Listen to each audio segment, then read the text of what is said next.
আসসালামু আলাইকুম everyone, welcome to my channel Tumpa's creation. আজ আমি বিদেশি সবজি দেশি স্টাইলে রান্না করব। জি, এটা হচ্ছে স্কোয়াশ বা জুকিনি। মাছের মাথা দিয়ে স্কোয়াশ রান্না করব। তো এখানে স্কোয়াশটাকে আমি খোসা সহ টুকরো করে কেটে নিয়েছি। এখন একটি ফ্রাই প্যানে আমি তেল গরম করে হলুদ লবণ মেখে মাছের মাথাটা ভেজে নিচ্ছি। তো আলহামদুলিল্লাহ আমার মাছের মাথা ভাজা শেষ। এখন একটি হাঁড়িতে তেল গরম করে পেঁয়াজ কুচি দিয়ে দিচ্ছি। পেঁয়াজটা একটু বাদামি করে ভেজে নিচ্ছি। তো এরপর আমি এর মধ্যে অ্যাড করব আদা রসুনের পেস্ট। আদা রসুনটাকে একটু ভালোভাবে ভেজে নিচ্ছি, একটু লবণ দিয়ে যেন কাঁচা গন্ধটা না থাকে। একটু পানি দিয়ে ভালোভাবে কষিয়ে নিচ্ছি। তো এর মধ্যে আমি হলুদ গুঁড়া মরিচের গুঁড়া অ্যাড করে ভালোভাবে কষিয়ে নিব। তো মশলা কষা হয়ে গেছে। এখন আমি মাছের মাথাটা দিয়ে আরেকটু পানি অ্যাড করে আরেকটু ভালোভাবে কষিয়ে নিচ্ছি। একটু ভেঙে ভেঙে দিচ্ছি যেন মশলাটা মাছের মাথার সাথে ভালোভাবে মিশে যায়।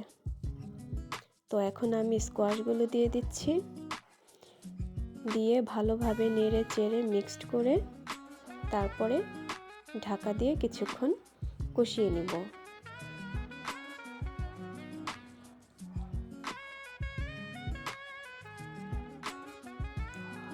এরপর ঢাকনা তুলে আবার একটু ভালোভাবে নেড়ে চেড়ে কষিয়ে নিচ্ছি।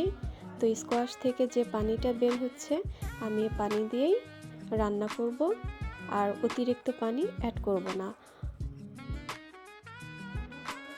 তো এর মধ্যে আমি দিয়ে দিলাম টমেটো দিয়ে ভালোভাবে আর একটু কষিয়ে নিচ্ছি।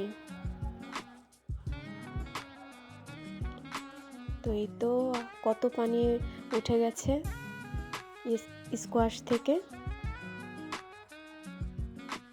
আবার একটু ঢেকে রান্না করে নেব। এর মধ্যে আমি দিয়ে দিচ্ছি কাঁচামরিচ ফালি, দিয়ে আবার একটু নেড়ে চেড়ে ঢেকে দিচ্ছি।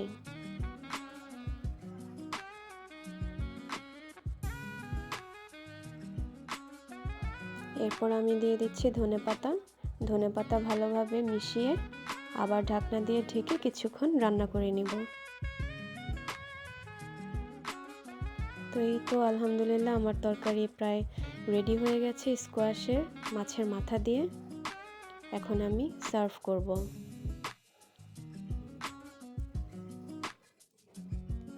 আলহামদুলিল্লাহ আমার স্কোয়াশ দিয়ে মাছের মাথার তরকারি রেডি হয়ে গেছে।